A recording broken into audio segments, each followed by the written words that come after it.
Sup you beautiful people. Hope you've had a fantastic day. Welcome back to another new episode of What If Naruto Has a Demonic Heritage. If you guys enjoyed this what if, comment down below and let me know. And go ahead and check out other what ifs in the channel after watching this video. Don't forget to shower some appreciation onto the incredible author responsible for this fanfiction. The link is conveniently waiting for you in the description down below. Before we get into it though, don't forget to subscribe and leave a like. And also share this video with your friends. So let's start this video. What did you do to Lucia? Naruto asked, taking in the teen standing before him.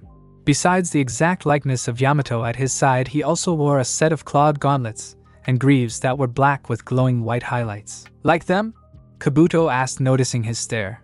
Yamato, the blade forged of darkness, said to be able to cut through anything, and Beowulf the light beast, a demon that opposed me in one of my expeditions. I destroyed him and took his soul as my weapon. He clenched his fist, making gauntlets and greaves shine. You're not the only one who has fought the demons Dante left behind. I asked you a question? Naruto stated, still watching him carefully. His attire was different from the first and second exam. Instead of shinobi gear, he now wore a detailed silk coat of a dark purple color with red along the collar, wrists, and tail. Under that was a red shirt and purple pants, also of pure silk. Don't worry. I only destroyed the clones to get your attention. I have no need to spill Lucia's blood when she could prove to be a valuable servant in the very near future. And I must say I am slightly surprised by your effortless defeat of Dagon and Baal. Kabuto slowly drew his Yamato. Naruto followed suit while remaining silent. Both blades let out a low hum as they were freed from their sheaths. What's wrong? Don't you want to play Naruto-kun? I came here just to see what competition I'm up against, and after seeing your trek through this castle, I'm not impressed. Kabuto said darkly, his red eyes flashing. How did you get here anyway? Naruto's eyes met Kabuto's glare, not wavering in the least. The gate that Dante left was open to all with Sparta's blood in their veins. Naruto raised an eyebrow at his statement. Kabuto suddenly blurred and sparks flew as Naruto barely blocked the strike that would have taken his head. Just what the hell are you? Naruto ground out as Kabuto put more force into the lock, causing their blades to quiver. An insane glint entered Kabuto's eyes. Naruto, descendant of Sparta and one of the two successors of Virgil, is it not obvious? Naruto's eyes widened as Kabuto's illusion melted away to reveal his true appearance of ghostly pale skin with blue markings on his face. I am Kabuto, descendant of Sparta and the successor of Virgil's corrupted power. Naruto was blasted back by a sudden burst of energy. Naruto stabbed Yamato into the ground to stop his flight backwards. So you're just a fake, right? Naruto asked, pulling his sword free. I should have known when I saw the copy of Yamato. Kabuto scowled, the glint leaving. Funny, though I assure you I am no fake, he said dangerously. But my power is still incomplete, and for that to be remedied you must die. Kabuto suddenly charged, his blade flashing to leave large cuts in the earth around him. Naruto was ready for the strike this time, stopping Kabuto's blade inches from his face. But Kabuto kept up the force of his attack, pushing Naruto back. Naruto dug his feet into the ground as his sword began to glow. His blade exploded with a judgment cut, knocking Kabuto off his feet and into the air, followed closely by the Jinchuriki's ethereal devil bringer. Kabuto merely smirked, easily twisting out of the way to land lightly on the ground. I expected more, Kabuto said in a bored tone, as he watched Naruto's arm retract. He moved to brush off his coat of imaginary dust as glowing phantom swords began to circle him. Unlike Naruto's summoned swords, which manifested as large two-bladed shuriken, Kabuto's were similar to a broadsword in design. If that is all you can do, I really must be ending this. Naruto found the blades now positioned to skewer him from all sides. Naruto's own phantom swords came to life around him, clashing and shattering Kabuto's. I'm just getting warmed up, asshole, Naruto said cockily, sheathing his sword and stepping into a ready stance. Your stubborn attitude is unfit for a successor of Virgil, Kabuto scolded. You are still too weak. Naruto twisted his pinky in his ear. What? I must have a hell of a lot of wax in my ears. I could have swore you just called me weak. Oh, you heard right. Of course I understand if you were a little slow getting it with your limited brain capacity, Kabuto said smugly. Oh, now I'm really hearing things. I could have sworn I heard a corpse dropping, Naruto retorted. Yours! Kabuto's Yamato buried deep into Naruto's heart, piercing straight through his devil bringer arm that he raised to defend himself. Naruto couldn't help the surprise on his face, but the teen went up in smoke a moment later. Naruto looked on from the far side of the entrance, turning back to his arm to see the cut in his devil bringer close up. Never in Naruto's life had any weapon been able to even scratch his demonic arm beside his own, which had been discovered by accident. That blade really is Yamato's counterpart. I should have known, distracting me while making a Kage Bunshin to replace yourself with, Kabuto said, adjusting his glasses and reining in his emotions. Not bad, Kabuto said, sheathing his Yamato. But not good enough. He backhanded a fireball into the air that had been aimed at his blind spot. Kabuto's gaze followed the fireball to see Naruto jump into the air in front of it. The blast suddenly exploded behind Naruto, briefly turning into a miniature sun bright enough to blind. Kabuto's sight returned nearly instantly due to his demonic healing abilities and in enough time for him to see Naruto's flame-covered form plummeting toward him. He launched himself back as Naruto crashed into the earth in front of him, and watched as Naruto stepped out of the burning crater, smoke rising from his body. Yes, that's it, Naruto, show me all your power! Kabuto shouted, the insanity returning. Beowulf glowed as Kabuto viciously thrusted an arm out, releasing a beam of light in Naruto's direction. Naruto spread his arms and swept them low in front of him, unleashing a torrent of flames to meet it. Condensed light and raging hellfire clashed and battled for dominance. They both broke off at the same time. Fire sizzled around Naruto, causing shadows to dance across his body while Kabuto grinned, the glowing highlights making him look completely insane. This is getting fun. I wonder just how long can you keep up, Naruto? Kabuto brought both his hands together to release another beam of light energy. Naruto blasted the ground below to launch himself into the air, and countered by shooting a fireball at the open Kabuto. Light exploded from Kabuto's greaves, propelling him out the way. As soon as Naruto landed, he was clotheslined and sent sprawling into the air. The world spun around him while Kabuto zoomed away to gather momentum for his next attack. Landing hard on his back, Naruto threw his legs out and spun like a top, gathering all the flames on the battleground before expanding the ring outwards in all directions. Kabuto didn't expect this, and was unprepared when the fire lashed at his legs, throwing him off balance, and sending him crashing to the ground. Both stood and charged the other, their fists meeting in a massive explosion that created a swirling dome of fire and light. The energy died away to reveal them grappling, trying to force the other to their knees. You talk a lot of trash, Kabuto, yet I haven't even worked up a sweat and I'm the one playing with fire. Naruto taunted, even though it was a lie.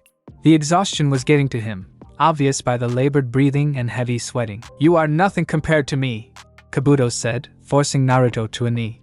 But for some strange reason, Kabuto continued, the look of insanity growing. Your growth, your power overshadows mine. Trish, the priestess, and even the son of Sparta were drawn to you. They noticed your existence first. I want to know why.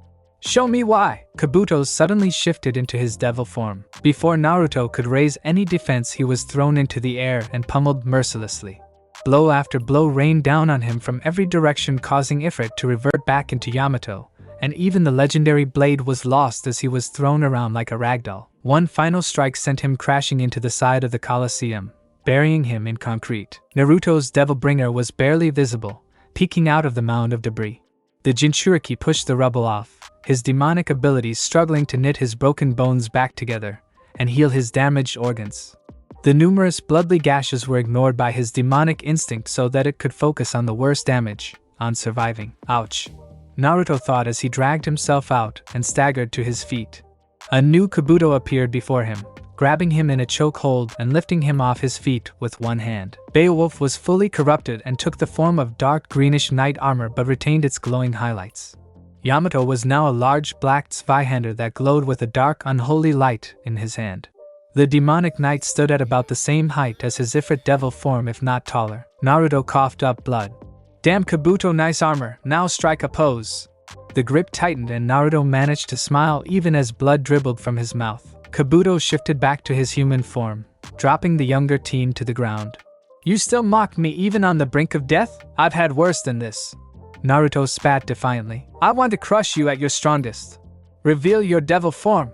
Kabuto shouted impatiently. I can't, asshole, not enough control, Naruto said, trying to force his heavy limbs to move. You're mocking me. I felt you transform twice from Konoha. Show me. Kabuto realized something and smirked. Or perhaps you need a little motivation to devil trigger? Naruto hissed in pain when Kabuto used his corrupted blade, stabbed him in the chest, and pinned him to the ground. Kabuto stepped on Naruto, wrenching it out harshly and stepping back to wait expectantly. Naruto's demonic regeneration was already beginning to wane. This new wound was too much. All that could be done was the repair to his organs to slightly reduce the bleeding. Hey, that kind of tickled. He managed to point at the gory hole in his chest, struggling to push himself up. Kabuto turned and began walking away. Pathetic, you're not even worth killing. Naruto rolled onto his stomach and struggled to crawl after the older half-breed, leaving a bloody trail. But it was no use, his body was failing him. Hey, don't walk away from me. I'm not done with you. But he was only ignored. I can't lose to him. I won't. Kyuubi. He cried out desperately in the recesses of his mind. Give me more power. Kyuubi's beautiful crimson figure materialized out of midair, walking straight up to him with her 9 tails swaying behind her. She kneeled in front of him, caressing his cheek and causing the whisker marks to darken and grow slightly. A beautiful smile lit up her face as a dark red miasma began to swirl around them. It can't help you. Naruto was torn out of his trance, a painful shriek echoing in his mind. He felt something warm trickling from his nose. Wiping it, his hand came back red. He looked up shakily, trying to find out what happened, and came face to face with Kabuto's demonic form, ready to kill him with its massive blade. A gentle warmth encircled Naruto, soothing his mind and body despite his death crawling toward him. Are you giving up? A voice asked weakly. Can't you hear them calling? 2 blurry forms of Virgil and his spectral demon hovered behind Kabuto, who was moving in slow motion. Listen, remember who you are. Yamato quivered and tore itself out the ground, flying into Naruto's Devil Bringer and blocking the massive Zweihander, and seemingly reacting to something within Naruto's demonic arm. Kabuto threw himself back to avoid the slash from the spectral demon that appeared behind the former blonde. Naruto stood calmly, his Devil Bringer crawling over him to create his armor. I am Uzumaki Naruto. Strangely and incredibly detailed Tanto now complemented Yamato, its wooden handle and blue blade engraved with a rose. Naruto crouched low, bringing Yamato behind him, while his specter hunched, its hand hovering over the sheathed Yamato in its left arm. Across the battleground, Kabuto raised his own corrupted weapon into the air. Dark energy swirled around both of them as the blades began to glow and hum as if calling out to each other. At an unspoken command, both demons released their gathered power in a massive shockwave. The sideways X that was Naruto's maximum bet plowed across the arena to meet Kabuto's unholy flaming crescent. A pillar of energy exploded from the Colosseum, shooting into the sky as the sun peeked over the snow-capped mountains. Naruto breathed harshly on his knee while Kabuto stood above him, holding his blade at his neck. Both of them had reverted back to their human forms. Kabuto chuckled, sheathing his blade. Seems I've run out of time, but you're not strong enough to kill yet. I suggest you gain more control. I will not be as merciful the next time we meet. He jumped into the air, blurring and disappearing from sight. Naruto sighed heavily, falling on his back as his last bit of strength left him. I lost. Back at the portal, Kabuto landed lightly. So why didn't you kill him? Kabuto had to restrain the urge to attack the voice for sneaking up on him. He turned his gaze to Dante, resheathing a half-drawn Yamato and activating the henge that covered his corrupted appearance. I want to destroy him at his strongest. It is the only way to prove I am the rightful successor to all of Virgil's power, the teen said calmly. Or do you want me to take your place? Kabuto moved to strike but didn't make it an inch because of the blade at his neck. Don't get too cocky, kid. You're nowhere near my level, Dante said unfazed. Kabuto backed away, stepping into the portal with one final word. Yet, huh? Sasuke groaned as he awoke from his slumber. Opening his eyes, he was greeted by the sight of Pink. Sakura hovered above him. Only then did he realize the wet rag on his head and that his head was in her lap. As his eyes adjusted to the morning light, he noticed that she was fast asleep. She looked so. It was almost hard for him to believe that the Kunoichi used to be a weak girl in his fan club. He noticed the dark bags under her eyes. Was she training all night? Finally awake, pretty boy. The voice of his nightmares stalled any further thoughts. Anko grinned lecherously and gave a suggestive wink. You seem comfy on your girlfriend's lap. Sasuke moved to get up, but Sakura chose this time to awaken. Both blushed at the close proximity of their faces. Hold on, you two. The Uchiha clan doesn't have to be revived so quickly. Anko's insane cackling increased along with the two Genins' embarrassment. The two quickly jumped apart to save themselves any more torment. Anko, that's enough. Anko quieted instantly at Kakashi's tone. Sasuke and Sakura turned to see the one-eyed Jonin leaning against a tree. The man seemed to be the perfect representation of the calm before the storm. Sakura, he continued, please inform Sasuke of the damage he sustained while wielding a Laster dot. Why yes, beside the Ten no Jun momentarily bypassing the Fujihoin, there was second-degree burns to the right arm and slight nervous damage caused by the blade. We've discovered that the markings are a sign of mutation that allows the body to resist the blade's powers, Sakura said. But my arm feels fine, Sasuke said, flexing his arm and looking for his sword. Alaster remained near the river unmoved. Anko snorted. Only because your girlfriend here stayed up all night mending the damage.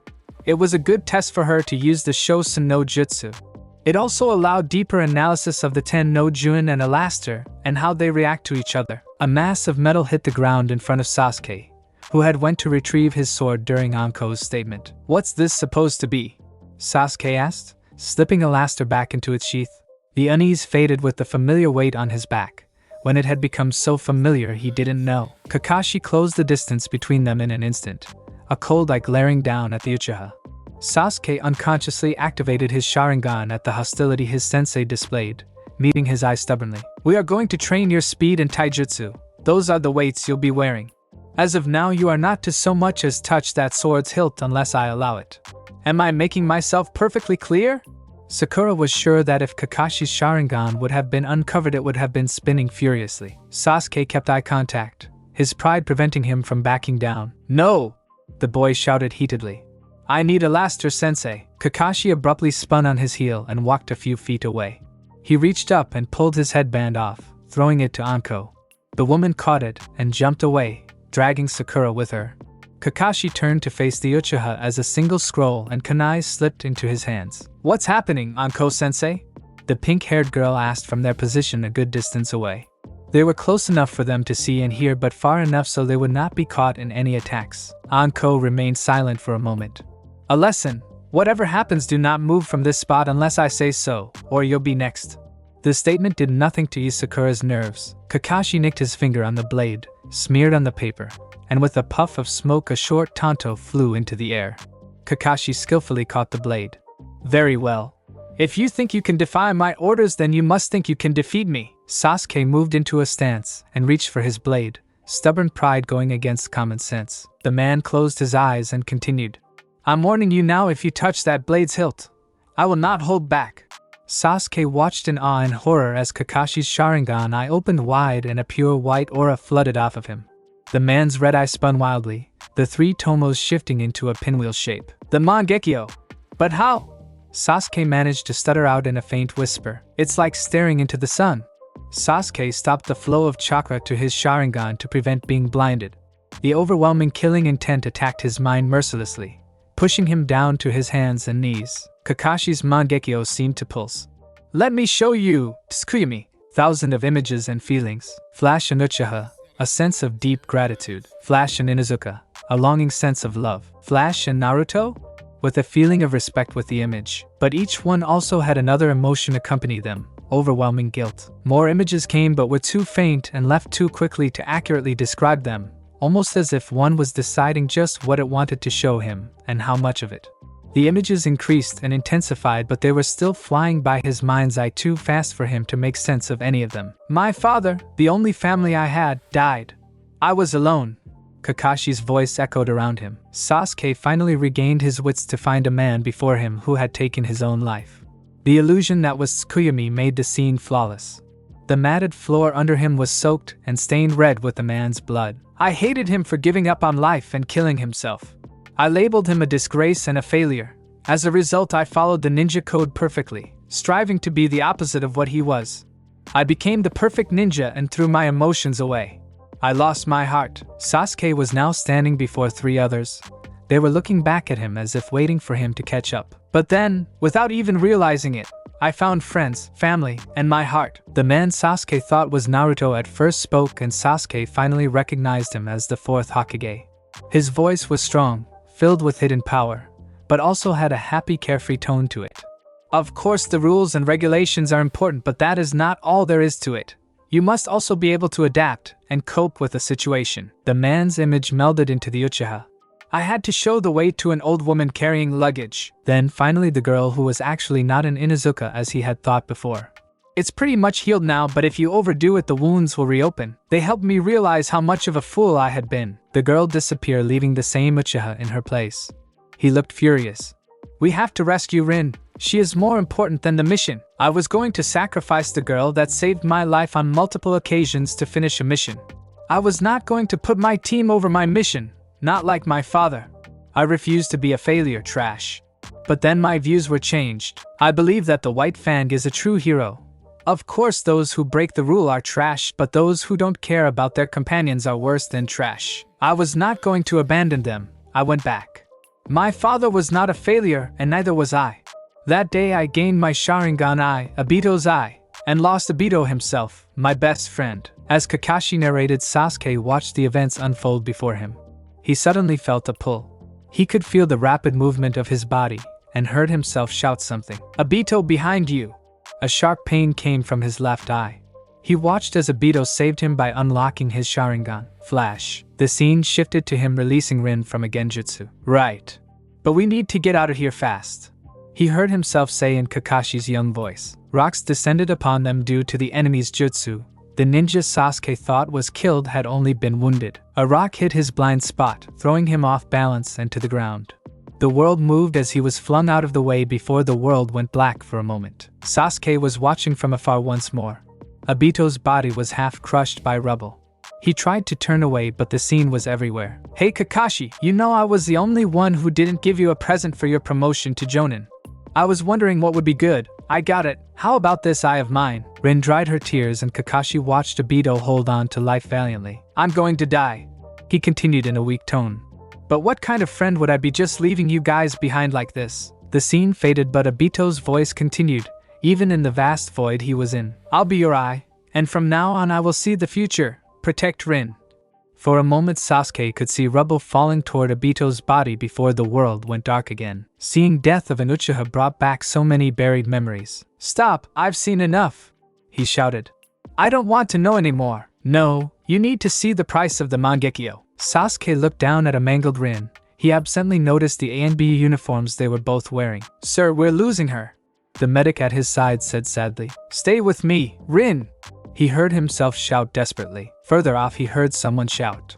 Sir, the enemy is advancing. Captain, the ambush was too much. There's only 4 of us remaining. We have to retreat. We won't be able to hold this area. Reinforcements are still too far off.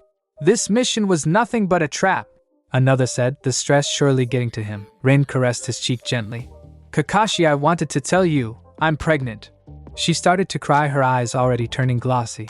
I wanted to have a family with you. Maybe a few dogs too. Orders, sir! Sasuke could feel the tears trailing down his cheek. He absently wondered if they were his or Kakashi's. He took one of her cold hands in his. I'm so happy, Rin. All you have to do is hold on a little longer. Rin raised her other hand weakly. Obito? Kakashi, I can see Obito. Sir, she is fading. Rin! Rin! Obito says he's not angry. You tried your best to protect me. She raised her hand into the air, as if someone was helping her up before her arm went limp. The medic next to him was silent.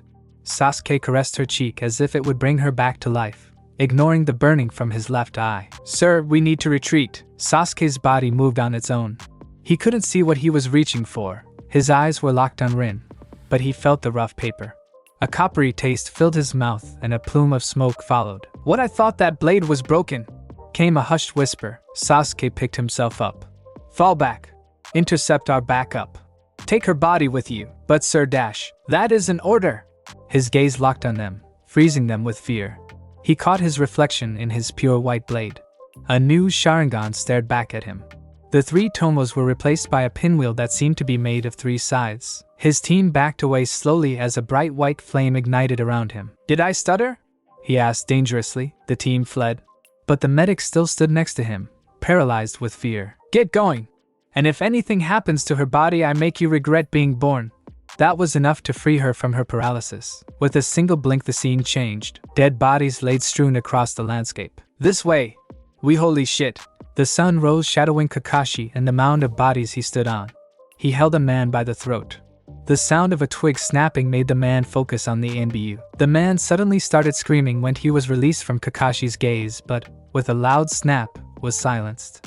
That red eye sent shivers down Sasuke's spine. To Anko and Sakura, the two just froze completely for a few seconds before regaining movement. Kakashi closed his Sharingan eye and without a word walked into the surrounding forest. He's just like me, the Uchiha realized, tears falling to the ground. So many emotions.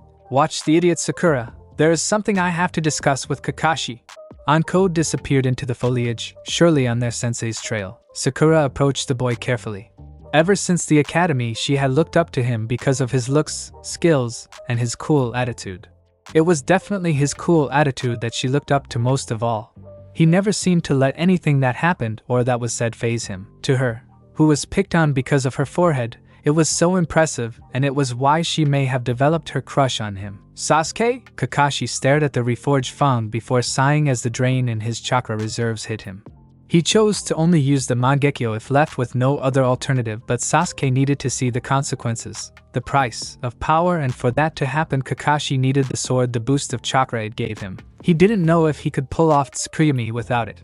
He hadn't planned on going into so much detail, but his control over the Mangekyo was still mediocre from inexperience. Based on the Uchiha clan scrolls, when the Mangekyo is achieved, the user is granted two base techniques contained within each eye. The left eye contained Tsukuyomi, and the right Amaterasu, and later a third unique for every user. There was little to no information regarding them, however, because the Mangekyo was rarely ever gained because of the steep price.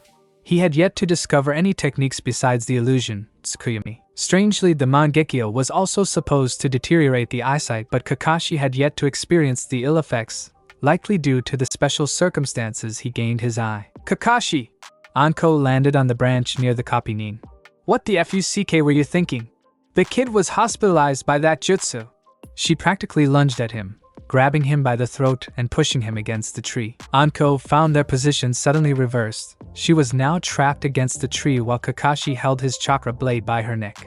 She felt a shiver go down her spine looking into his different eyes. She was reminded while he was not on Orochimaru's level alone, Kakashi would be more than able to match the snake wielding his Fang and the Mangekyo, even if the drain would lead to his death afterwards. I didn't use it like Itachi did. There was no intent to incapacitate or kill, just to show, the man said. That still doesn't make it right. Anko noticed the position they were in, and a sly look entered her eyes. You work fast, don't you? For a moment Rin's image looked back at him. Kakashi couldn't keep his hand from lovingly stroking her cheek, but pulled away as soon as he realized what he was doing. He stumbled back, shaking his head. Anko, would you watch them for me? I need time to think. Kakashi stared emptily into the trees before him, watching something she couldn't see. Anko, noticing the dangerous atmosphere she had caused, fled quickly. Kabuto schooled his face into the perfect mask as he made his way to Orochimaru. He still had to report his observation of the Suna Jinchuriki. The snake and that pathetic stuttering worm were still studying the sample of Naruto's blood. If they only knew the same blood was in his veins. Orochimaru-sama. How he hated kneeling before this human scum. The snake started, and only then did Kabuto realize his mistake. How could I have been so careless? He was still on edge from his encounter with Naruto and Dante. His skills had drastically increased from what Orochimaru was used to sensing. Kabuto continued his report, dimming his power while those annoying snake eyes tried to decipher him. It was too early to reveal himself, even if could kill the man quite easily while he was weakened by his futile pursuit of immortality. The snake's gaze finally left him. Kabuto was in the clear again. Kabuto, would you like to be the first of Usa to ascend? The man asked. With all due respect, Orochimaru-sama, I do not believe my blood is compatible with his. He best tread lightly. The snake was already suspicious as it was. But Orochimaru seemed to accept his excuse. In fact, he seemed almost happy the half-breed denied his offer. So it was a test. Kabuto's illusion flickered, but the change was unnoticed in the dim light. Then who do you think we should test it on? The snake hissed. If you wish to continue with your plans to take the Sharingan, it would be best to see if any drawbacks may occur when one with a cursed seal ascends. So I suggest someone who has a cursed seal. Someone loyal but is also expendable. How about Taiya? Thanks for listening. I do hope you enjoyed it. If you want the next part of this video, like, subscribe, and comment down below, and turn on the bell notification. And also check out other videos that I have created and enjoy. See you in the next video. Peace.